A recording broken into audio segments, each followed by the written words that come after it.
வருஷமா வள்ளலத்துல சாப்பிட்டுட்டு இருக்கீங்க. இங்கே 4.5 வருஷமாக 4 சாப்பிட்டு. வருஷமா ஆமாம். சாப்பிட்டுட்டு இருக்கீங்க. ஓகே, இங்க சாப்பாடு எப்படி இருக்கும்? என்ன மாதிரியான சாப்பாடுகள்லாம் இருக்கு? இங்கே காலையில் மதியம் நைட்டு 3 வேளையும் சாப்பாடு கொடுக்குறாங்க.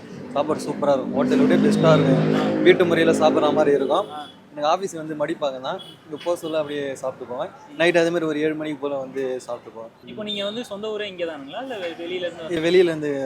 சரி, அப்படி இருக்கும்போது உங்களுக்கு சாப்பாடு செலவுன்றதே தனியாக ஆகும். ஆமாம், கண்டிப்பாக. எனக்கு ஒரு நாளைக்கு நான் ஹோட்டலில் தான் சாப்பிட்டு இருந்தேன் முன்னாடி ஸ்டார்டிங்கில் வர சொல்ல. அதுக்கப்புறம் தான் இங்கே சாப்பாடு போகிறதே தெரியும் எனக்கு. நம்ம கம்பெனியில் ஒர்க் பண்ணுறவங்க சொல்லியிருந்தாங்க. அதுக்கப்புறம் தான் இங்கே சாப்பிட்டேன். இப்போ எனக்கு மாதத்துக்கு வந்து சாப்பாடுக்கு மட்டுமே 6,000 ரூபா செலவாகும். ஆமாம், ஒரு நாளைக்கு 200 கணக்கு பண்ணுவேன். இப்போ எனக்கு 3 வேலையும் நான் இங்கே ஃப்ரீயாக சாப்பிட்றேன். ஆமாம், உங்களுக்கு செலவு அப்படின்றது செலவு. ஆமாம், எனக்கு ரொம்ப மிச்சமாக இருக்குது. குடும்பத்துக்கு எந்த மாதிரியான ஒரு லாபம் கிடைச்சிருக்கு? மாதம் இப்போ நான் வந்து முன்னாடி 15,000 தந்துருந்தேன். இப்போ 18,000 19,000 அந்த மாதிரி தான் எக்ஸ்ட்ரா அதிகமாக கொடுக்குறோம். ஓகே, இப்போ இங்கே சாப்பாடுனுடைய தரம் எந்த மாதிரி இருக்கு? Quality first class. வீட்டில் சாப்பிட்ற மாதிரியே சாப்பிடணும். ஆமாம்.